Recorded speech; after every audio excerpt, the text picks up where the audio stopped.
I'm getting ready to dig the dirt out from along that fence line because those boards are buried in the dirt and they should not be. But like most wooden handled tools, this one does not have a cushioned grip. But I'm going to add one using self-adherent wrap. You can get this at any pharmacy. It's typically used for sprained ankles and sprained wrists, but it works great as a cushioned grip on hand tools. So you just start wrapping it around. Now this is not a tape, so it doesn't have any adhesive, but it does stick to itself. So it works really well. And as you're going around, overlap, leave about 1/4 inch or so from the previous wrap. And you may have noticed I've also added this to the handles of the wheelbarrow, making the wheelbarrow handle really comfortable.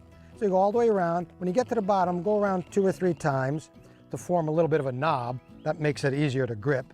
And then just trim it off with a pair of scissors and press it on. And look at that, it sticks right to itself. Now, not only is the handle much more comfortable, but it adds a little safety because your hand won't slip off.